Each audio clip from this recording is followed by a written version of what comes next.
A chave que mudou a minha história, irmão, é que a gente precisa parar de pedir como favor aquilo que já foi estabelecido como herança. Ajuda a pregar, fala para alguém perto de você, não peça como favor aquilo que já é a sua herança. Irmão, olha para mim. Sabe por que tem muita gente que tem dificuldade de vencer o pecado? Porque acha que a minha luta com o pecado vai me dar uma vitória com o pecado. Irmão, você está sempre caindo no mesmo erro, pastor. Eu estou lutando contra o pecado. E é por isso que você está perdendo.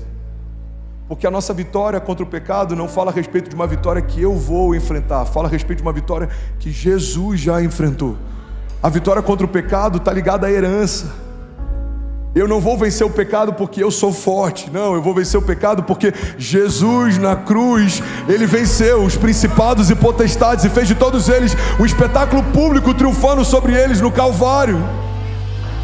O domínio próprio, a bondade, a benignidade, o fruto do Espírito, a autoridade, a unção, a identidade, a herança.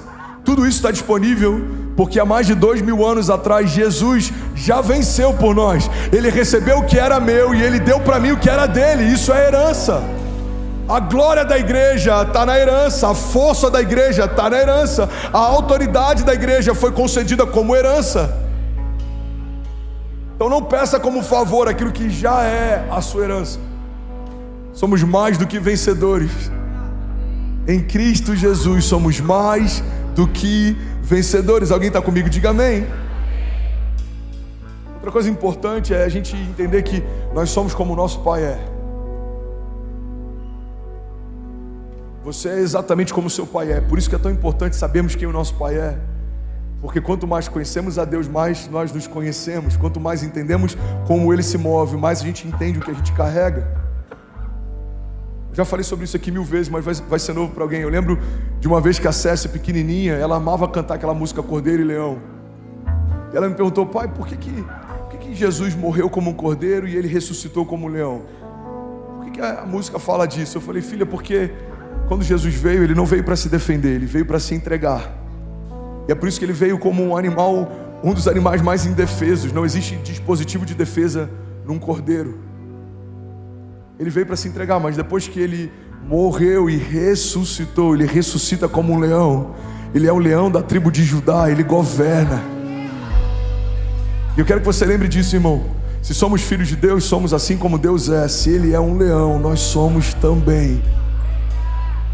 A Bíblia diz que os ímpios fogem sem que haja ninguém a persegui-los, mas nós somos ousados como um leão. Alguém pode levantar sua mão e profetizar isso? Diga: no lugar do medo, coragem. No lugar da dúvida, certeza. Diga: no lugar de tudo que se levanta contra mim, diga: tudo que o céu já liberou sobre mim. No lugar das mentiras, promessas.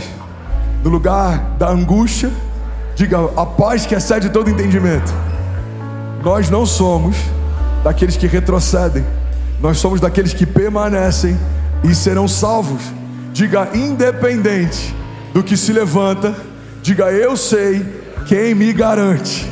Os meus inimigos vêm contra mim por um caminho, mas por 7 caminhos eles fugirão. Você pode celebrar Jesus no seu lugar. Aleluia! Aleluia! Aleluia! Provérbios 28:1. Os ímpios fogem sem que haja ninguém a persegui-los, mas os justos são ousados como um leão. Preciso correr porque eu ainda estou no primeiro pilar. Alguém está recebendo algo de Deus? Diga amém. Irmão, fomos feitos reis e sacerdotes. Antiga aliança, você se movia em uma dessas verdades ou em nenhuma delas. Alguns não eram nem reis nem sacerdotes. Mas na nova aliança fomos feitos reis e sacerdotes. 1 Pedro 2,9 diz: vocês, porém, são a geração eleita, sacerdócio real, nação santa, povo exclusivo de Deus, para anunciar as grandezas daquele que os chamou das trevas para a sua maravilhosa luz. O que reis fazem? Reis governam. Reis liberam destinos. Reis liberam palavras e essas palavras são acatadas. O que são sacerdotes? são aqueles que falam em nome de Deus, porque eles também gastam tempo ministrando na presença de Deus. Sacerdotes são aqueles que têm autoridade para libertar cativos, para curar enfermos, são aqueles que carregam o perfume de Jesus. Irmão, você foi chamado para ministrar, mas também para liderar. Você foi chamado para ser sensível para ouvir, mas também para ser ousado para governar. Você foi chamado, e essa é a loucura que para alguns parece paradoxal, mas para nós é o nosso desafio, a nossa jornada de fé. Quando o inferno se levanta, somos ousados, somos revestidos de uma fúria. É como o amor de Jesus é um amor furioso. Mas quando estamos no secreto, somos calmos, mansos, humildes. Nos prostramos diante de Deus, mas nos colocamos de pé com ousadia diante do inferno. A Bíblia fala sobre uma batalha em que vários exércitos se unem contra o exército do Deus vivo. E aí o rei, ele ora a Deus, ele pede socorro. Senhor, me ajuda, não tem como vencer, o exército é muito grande, os inimigos são muito fortes. Aí Deus dá uma palavra para ele, fala: você vai para a batalha e você vai levar o ministério de louvor à frente da batalha, e vocês vão cantando e vocês vão celebrando, e eu darei vitória a vocês. A Bíblia diz que no dia seguinte, no dia da batalha, o ministério de louvor vai à frente, eles vão celebrando a vitória, eles vão declarando a vitória. E quando eles chegam no campo de batalha, os inimigos se confundem e começam a se degladiar entre si. Então quando eles entram no campo de batalha, todos os inimigos já estavam vencidos. O único esforço que eles tiveram que fazer era tomar para si os despojos de guerra. O que a palavra está nos ensinando, irmão, é que o fato de termos as nossas batalhas vencidas por Deus não significa que a gente não precisa estar no campo de batalha. Os milagres não vão acontecer enquanto a gente está sentado no nosso sofá.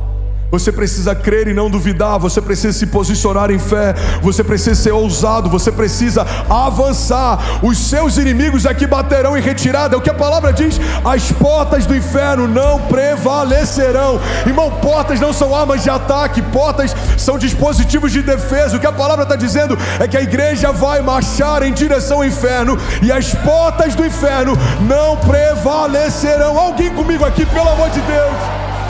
Aleluia! Aleluia! Uma das coisas que o inferno mais tem usado nos dias de hoje é um medo a partir de uma política de cancelamento.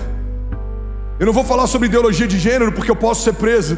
Eu não vou falar sobre ideologia de gênero porque eu posso ser sancionado. Eu não vou falar sobre algumas loucuras que a gente está vendo hoje porque a gente pode ser combatido. Eu não vou falar sobre uma agenda progressista porque a gente pode ser denunciado. Irmão, se nós pararmos de falar sobre o reino que fazemos parte e sobre a verdade que nós cremos, nós perdemos a essência de sermos quem somos. Menos de 3% da população levanta bandeiras e milita a partir de uma política de cancelamento. Qual que é a ideia que o inferno quer gerar? É a mesma ideia que Jezabel tinha. Se o profeta não se calar, eu quero a cabeça dele numa bandeja de prata. Quando calarem os profetas e a voz profética da igreja, se calarem aquilo que nós cremos e a nossa autoridade, aí, irmão, não faz sentido sermos chamados povos de Deus, porque a Bíblia diz que são os ímpios quem fogem, não nós. Você está comigo? Diga amém. Menos de 3%. Levanta uma bandeira que tem calado a igreja. A política de cancelamento, ela é tão sutil e ela é mais ou menos assim: se você não tocar nos pontos sensíveis, a gente vai fingir que não está vendo o que você fala, mas se você fizer barulho, a gente vai cancelar você. Pastor, essa política do cancelamento é recente, né? Não, essa política do cancelamento, a gente viu a força dela mais de 2000 anos atrás. Tentaram calar Jesus, a mensagem que caminhava nas ruas, a esperança viva que curava os enfermos. A Bíblia diz que eles se reúnem e dizem: a gente precisa pará-lo. Inclusive, um dos momentos mais decisivos foi depois da ressurreição de Lázaro. A Bíblia diz que depois que Lázaro foi ressuscitado, então eles se reuniram e eles disseram: a gente precisa parar esse homem. E então tramaram a morte de Jesus. É isso que a religião faz, é isso que os perseguidores da verdade de Deus fazem. Quanto mais poderoso é o que a gente gera, mais revolta gera neles. O que eles não sabiam é que a morte de Jesus não era o final de uma revolução, era o início dela. Tentaram calar a voz profética de Jesus, liberaram voz profética sobre a igreja. Tentaram apagar a luz de Deus, A partir da morte de Jesus e da sua ressurreição, a luz de Deus agora brilha dentro de cada um de nós.